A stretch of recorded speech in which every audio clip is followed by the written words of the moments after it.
অসমকাষ্ট YouTube চেনেলৰ অন্য এটা নতুন ভিডিঅ'ত আপোনালোক সকলোকে স্বাগতম জনাইছোঁ আৰু আজি হ'ল 20 এপ্ৰিল আজিৰ দিনটোৰ কেইবাটাও গুৰুত্বপূৰ্ণ খবৰ আপোনালোকৰ লগত শ্বেয়াৰ কৰিবলৈ ওলাইছোঁ আৰু এনেকুৱা ধৰণৰ খবৰসমূহ নিতৌ চাবলৈ এই চেনেলটো ছাবস্ক্ৰাইব কৰি ভিডিঅ'টোত এটা লাইক কৰি দিবলৈ নাপাহৰিব। দিব বিচাৰিছোঁ আজিৰ দিনটোৰ একেবাৰে প্ৰথমটো খবৰ। টিএমচিয়ে মোক এটা গুলি মাৰিলে মই দুটা গুলি মাৰিম, মই ভয় কৰা মানুহ নহয়।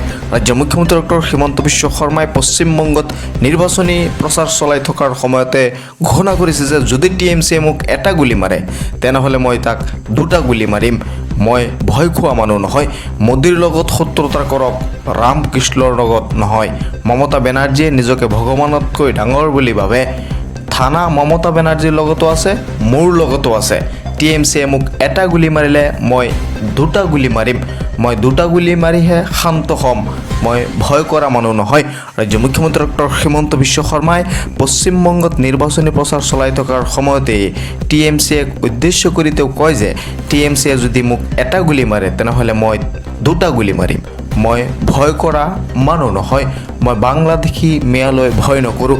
তেওঁ আৰু উল্লেখ কৰে যে মই বাংলাদেশী মিয়ালৈ ভয় নকৰোঁ, আমি সনাতনী হয়, আমাৰ চুলিডালো চুব নোৱাৰে, এতিয়া যুঁজিলেহে আমাৰ ভৱিষ্যত সুৰক্ষিত হ'ব বুলি ৰাজ্যৰ মুখ্যমন্ত্ৰী ডক্টৰ হিমন্ত বিশ্ব শৰ্মাই পশ্চিমবংগত এনেকুৱা ধৰণৰ মন্তব্য কৰা দেখা গৈছে। পশ্চিমবংগৰ পৰা গুণ্ডাৰাজ শেষ কৰি দিম বুলিও তেওঁ উল্লেখ কৰিছে। মমতা বেনাৰ্জীয়ে গো মাংস খুব ভাল পায় বুলি তেওঁ ঘোষণা কৰা দেখা গৈছে। ৰামৰ লগত প্ৰতিযোগিতা কৰক, আগতে হনুমানৰ লগত প্ৰতিযোগিতা কৰক, মই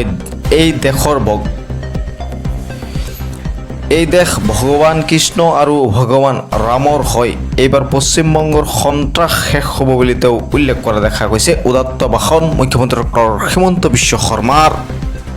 বিচাৰিছোঁ আন এটা পলিটিকেল ব্ৰেকিং নিউজ। 1250 টকাত মহিলাক ক্ৰয় কৰিব বিচাৰে বিজেপিয়ে। বিজেপিৰ মহিলা প্ৰেম সাপ হৈ খুটি বেজ হৈ জৰাব ধৰে।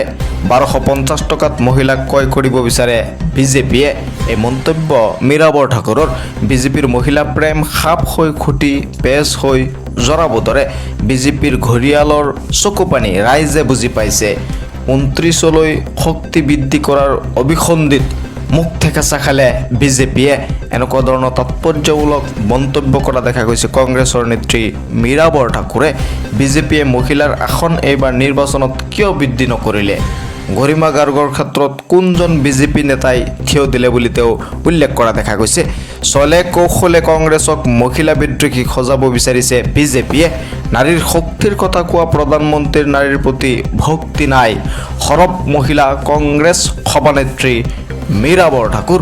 চলে কৌশলে কংগ্ৰেছক মহিলা বিদ্বেষী সজাব বিচাৰিছে বিজেপিয়ে, এই মন্তব্য মীৰাবৰ ঠাকুৰৰ। আন এটা গুৰুত্বপূৰ্ণ খবৰ, ঘৰে ঘৰে যাব বিষয়া। 2 আগষ্টৰ পৰা ৰাজ্যত আৰম্ভ হ'ব লোকপিয়ল। সমগ্ৰ ৰাজ্যত 2 আগষ্টৰ পৰা আৰম্ভ হ'ব লোকপিয়ল।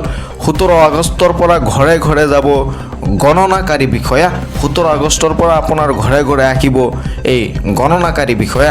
15 ছেপ্টেম্বৰ পৰ্যন্ত ৰাজ্যজুৰি চলিব লোকপিয়ল আৰু 2 আগষ্টৰ পৰা আৰম্ভ হৈ 17 আগষ্টত আপোনাৰ ঘৰে ঘৰে যাব বিষয়াসকল আৰু 15 ছেপ্টেম্বৰ পৰ্যন্ত ৰাজ্যজুৰি চলিব লোকপিয়ল। লোকপিয়লৰ বাবে ৰাজ্যত নিয়োগ 85,000 গণনাকাৰী বিষয়া। আনুষ্ঠানিকভাৱে জনালে লোকপিয়ল সঞ্চালক বিশ্বজিৎ পেগুৱে। সমগ্ৰ ৰাজ্যত 2 আগষ্টৰ পৰা আৰম্ভ হ'ব লোকপিয়ল। সমগ্ৰ ৰাজ্যতেই 2 আগষ্টৰ পৰা লোকপিয়ল আৰম্ভ হ'ব বুলি ইতিমধ্যে ঘোষণা কৰা হৈছে। 17 আগষ্টৰ পৰা ঘৰে ঘৰে যাব গণনাকাৰী বিষয়া। আনুষ্ঠানিকভাৱে জনালে লোকপিয়ল সঞ্চালক বিশ্বজিৎ পেগুৱে। ৰাজ্যজুৰি চলিব লোকপিয়ল। ৰাজ্যজুৰি 2 আগষ্টৰ পৰা লোকপিয়ল আৰম্ভ হ'ব আৰু 17 আগষ্টত আপোনাৰ ঘৰে ঘৰে যাব লোকপিয়ল গণনাকাৰী আৰু 15 ছেপ্টেম্বৰ পৰ্যন্ত এই লোকপিয়লৰ কাম চলিব সমগ্ৰ ৰাজ্যজুৰি। দিব বিচাৰিছোঁ আন এটা গুৰুত্বপূৰ্ণ খবৰ। পশ্চিমবংগত নিৰ্বাচনী প্ৰচাৰ চলাই থকাৰ সময়ত দেশৰ প্ৰধানমন্ত্ৰী নৰেন্দ্ৰ মোদী ডাঙৰীয়াই এটা গুৰুত্বপূৰ্ণ মন্তব্য কৰা দেখা গৈছে। তেওঁ উল্লেখ কৰিছে যে চিণ্ডিকেটৰ গুণ্ডা বাহিনী ভ্ৰষ্টাচাৰক ধমক প্ৰধানমন্ত্ৰী নৰেন্দ্ৰ মোদীৰ। 29 এপ্ৰিলৰ ভিতৰত সকলোৱে আত্মসমৰ্পণ কৰক। দেশৰ প্ৰধানমন্ত্ৰী নৰেন্দ্ৰ মোদী ডাঙৰীয়াই সিন্ডিকেটৰ বিৰুদ্ধে এক গুৰুত্বপূৰ্ণ মন্তব্য কৰা দেখা গৈছে। তেওঁ কৈছে যে 29 এপ্ৰিলৰ ভিতৰত সকলোৱে আত্মসমৰ্পণ কৰক, নহ'লে ৰক্ষা নাই, নহ'লে বিজেপিয়ে আপোনালোকক ধৰা পেলাবই আৰু আপোনালোকৰ শাস্তি ভুগিবই লাগিব। গতিকে 29 এপ্ৰিলৰ ভিতৰত নিজে আত্মসমৰ্পণ কৰক, নিজৰ জিলা থানাত আত্মসমৰ্পণ কৰক সকলো গুণ্ডাই। 4 মে'ৰ পিছত এটাও সিন্ডিকেট চলোৱা গুণ্ডা ভ্ৰষ্টাচাৰী বাচিব নোৱাৰিব বুলি দেশৰ প্ৰধানমন্ত্ৰী নৰেন্দ্ৰ মোদী ডাঙৰীয়াই শেহতীয়াকৈ সকিয়নি দিছে। গুণ্ডাৰাজ মাফিয়াগিৰি চলিবলৈ দিয়া নহ'ব বুলি তেওঁ উল্লেখ কৰিছে। TMCৰ গুণ্ডা মাফিয়াক টাৰ্গেট কৰি এই সকিয়নি দেশৰ প্ৰধানমন্ত্ৰী নৰেন্দ্ৰ মোদী ডাঙৰীয়াৰ। সিন্ডিকেটৰ গুণ্ডা মাফিয়া ভ্ৰষ্টাচাৰীক শেষ সকিয়নি দিছে দেশৰ প্ৰধানমন্ত্ৰীগৰাকীয়ে। সিন্ডিকেটৰ গুণ্ডা বাহিনী ভ্ৰষ্টাচাৰীক ধমক প্ৰধানমন্ত্ৰী নৰেন্দ্ৰ মোদীৰ। 29 এপ্ৰিলৰ ভিতৰত সকলোৱে আত্মসমৰ্পণ কৰক, নহ'লে সিন্ডিকেটৰ গুণ্ডা বাহিনী মাফিয়াৰ বিৰুদ্ধে একশ্যন লোৱা হ'ব। সিন্ডিকেটৰ গুণ্ডা মাফিয়া ভ্ৰষ্টাচাৰীক শেষ সকিয়নি দিছে দেশৰ প্ৰধানমন্ত্ৰী নৰেন্দ্ৰ মোদী ডাঙৰীয়াই। 29 এপ্ৰিলৰ ভিতৰত সকলোৱে আত্মসমৰ্পণ কৰক বুলি দেশৰ প্ৰধানমন্ত্ৰী নৰেন্দ্ৰ মোদী ডাঙৰীয়াই শেষ সকিয়নি দিছে। দিব বিচাৰিছোঁ আন এটা পলিটিকেল ব্ৰেকিং নিউজ। এইবাৰ বিৰোধীয়ে চৰকাৰ গঠন কৰিব, ৰাইজে ৰিজেক্ট কৰিলে বিজেপিক। এই মন্তব্য অজাপৰ সভাপতি লুৰিণজ্যোতি গগৈৰ। শাসকীয় দলে নিজৰ দুৰৱস্থা প্ৰকাশ কৰিছে বুলি তেওঁ উল্লেখ কৰিছে। মুখ্যমন্ত্ৰী হিমন্ত বিশ্ব শৰ্মাৰ মুখত এতিয়া হতাশা, ৰাইজে ৰিজেক্ট কৰিছে বিজেপিক। লুৰিণজ্যোতি গগৈয়ে ইতিমধ্যে উল্লেখ কৰা দেখা গৈছে যে ৰাইজে বিজেপিক ৰিজেক্ট কৰিছে আৰু 4 মে' তাৰিখে বিৰোধীয়ে চৰকাৰ গঠন কৰিবই আৰু গৌৰৱ গগৈ মুখ্যমন্ত্ৰী হ'বই। য'ত যুঁজ নহ'ব বুলি ভাবিছিল তাতেই প্ৰত্যাহাৰৰ সন্মুখীন হৈছে বিজেপি। মন্তব্য অজাপৰ সভাপতি লুৰিণজ্যোতি গগৈৰ। এইবাৰ বিৰোধীয়ে চৰকাৰ গঠন কৰিব, এইবাৰ বিৰোধীয়ে চৰকাৰ গঠন কৰিব বুলি তেওঁ দৃঢ় বিশ্বাসী। কোনো পৰ্যায়ে বিজেপিয়ে চৰকাৰ গঠন কৰিব নোৱাৰে। লুৰিণজ্যোতি গগৈয়ে আৰু এটা গুৰুত্বপূৰ্ণ মন্তব্য কৰা দেখা গৈছে। তেওঁ কৈছে যে কোনো পৰ্যায়ে বিজেপিয়ে চৰকাৰ গঠন কৰিব নোৱাৰে। মুখ্যমন্ত্ৰী হিমন্ত বিশ্ব শৰ্মাৰ মুখত এতিয়া হতাশা। AIDFৰ মানুহে হায়াৰ কৰি ইলেকশ্যন খেলিলে বিজেপি মিত্ৰ জোঁটে। এইবাৰ বিৰোধীয়ে চৰকাৰ গঠন কৰিব বুলি অজাপৰ সভাপতি লুৰিণজ্যোতি গগৈয়ে ঘোষণা কৰা দেখা গৈছে। নিৰ্বাচনী ফলাফলক লৈ অখিল গগৈ ডাঙৰীয়াই এটা গুৰুত্বপূৰ্ণ মন্তব্য কৰা দেখা গৈছে। তেওঁ কৈছে যে 3 গগৈয়ে উজনি অসমত এইবাৰ হাল্লা লগাই দিলে, নিজিকিম বুলি ভবা সমষ্টিও জিকিম। অখিল গগৈ ডাঙৰীয়াই মন্তব্য কৰা দেখা গৈছে। যিটো সমষ্টিত নিজিকাৰ সম্ভাৱনা আছিল সেই সমষ্টিটো জিকিব বুলি ইতিমধ্যে তেওঁলোকে দৃঢ় বিশ্বাস কৰিছে। 7খন আসন পাব ৰাইজৰ দলে। বিজেপি 30ৰ পৰা 40ৰ ভিতৰত থাকিব, বিৰোধীয়ে 70+ আসন পাব বুলি ৰাইজৰ দলৰ সভাপতি অখিল গগৈ ডাঙৰীয়াই মন্তব্য কৰা দেখা গৈছে।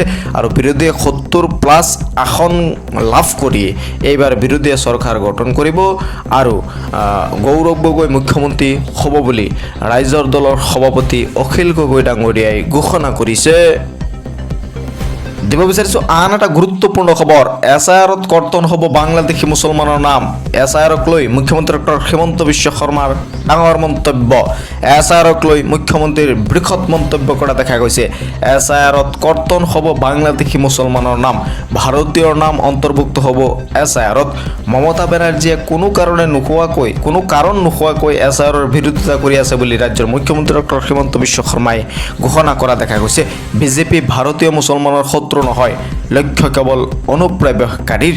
পশ্চিমবংগত নিৰ্বাচনী প্ৰচাৰ চলাই থকাৰ সময়ত এই মন্তব্য ৰাজ্যৰ মুখ্যমন্ত্ৰী ডক্টৰ হিমন্ত বিশ্ব শৰ্মাৰ। SIRক লৈ মুখ্যমন্ত্ৰী ডক্টৰ হিমন্ত বিশ্ব শৰ্মাৰ ডাঙৰ মন্তব্য। SIRত কৰ্তন হ'ব বাংলাদেশী মুছলমানৰ নাম, ভাৰতীয়ৰ নাম অন্তৰ্ভুক্ত হ'ব SIRত। মমতা বেনাৰ্জীয়ে কোনো কাৰণ নোহোৱাকৈ SIRৰ বিৰোধিতা কৰিছে বুলি পশ্চিমবংগত এই ঘোষণা ৰাজ্যৰ মুখ্যমন্ত্ৰী ডক্টৰ হিমন্ত বিশ্ব শৰ্মাৰ। বিজেপিয়ে ভাৰতীয় মুছলমানৰ শত্ৰু নহয়, লক্ষ্য কেৱল অনুপ্ৰৱেশকাৰীৰ। বিজেপি চৰকাৰ আহিলে বংগত হ'ব বাংলাদেশীৰ অবাধ প্ৰৱেশ। পশ্চিমবংগৰ নিৰ্বাচনী প্ৰচাৰ চলাই থকাৰ সময়তে ৰাজ্যৰ মুখ্যমন্ত্ৰী ডক্টৰ হিমন্ত বিশ্ব শৰ্মাই এই গুৰুত্বপূৰ্ণ মন্তব্যটো কৰা দেখা গৈছে। আন এটা ব্ৰেকিং নিউজ। মহানগৰীত গুৱাহাটীত ভয়ংকৰ পৰিস্থিতি। প্ৰচণ্ড বৰষুণৰ মাজতে নলাত উটি গ'ল পায়েলনাথ নামৰ এগৰাকী যুৱতী উন্মুক্ত নলাত পিছলি পৰিল যুৱতীগৰাকী বৰ্তমানো সন্ধান নাই যুৱতীগৰাকীৰ ঘৰ ধাৰাপুৰত বুলি জানিব পৰা গৈছে যুৱতীগৰাকীৰ সন্ধানত অভিযান অব্যাহত ৰাখিছে SDRF বাহিনীয়ে